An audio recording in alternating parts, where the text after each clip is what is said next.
বাংলাদেশে Facebook service বন্ধ আছে এবং মানুষ এই ফেসবুকের সার্ভিস নিচ্ছে ভিপিএন ইউজ করে।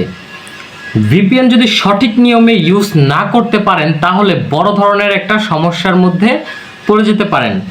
আপনি ফেসবুকই তো চালাচ্ছেন ভিপিএন দিয়ে। এখন আসি কি কি প্রবলেমে আপনি পড়তে পারেন এই ভিপিএন এর কারণে। ভিপিএন মূলত আমরা বাংলাদেশের সার্ভার দিয়ে, বাংলাদেশের ইন্টারনেট দিয়ে আমরা নিজেদের আইডেন্টিটি লুকিয়ে বিদেশের যে কোনো একটা সার্ভার কানেক্ট করে আমরা ইন্টারনেটটা সংযোগ করি এবং সেই ইন্টারনেটটা দিয়ে আমরা আমাদের সব কিছু কাজ করি। আমরা ফেসবুক চালাই, কারণ ওইটা আমাদের বাংলাদেশের সার্ভার ধরতে পারে না যে ওইটা বিদেশি সার্ভার, সেজন্য আমাদের এখানে ফেসবুকটি চলছে।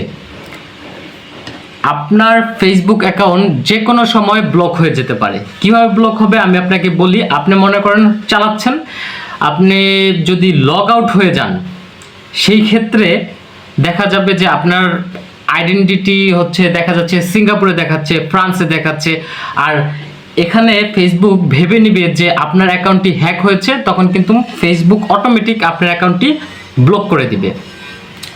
আপনি একটা সিম্পল জিনিস ট্রাই করে দেখবেন।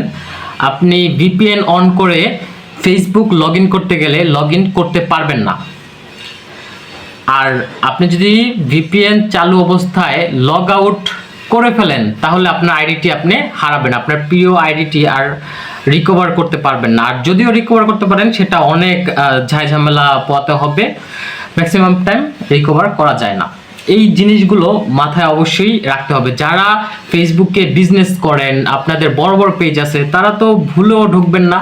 আর যারা করছে তারা জেনে বুঝে সব সতর্কতা মেনে তারপর করছে।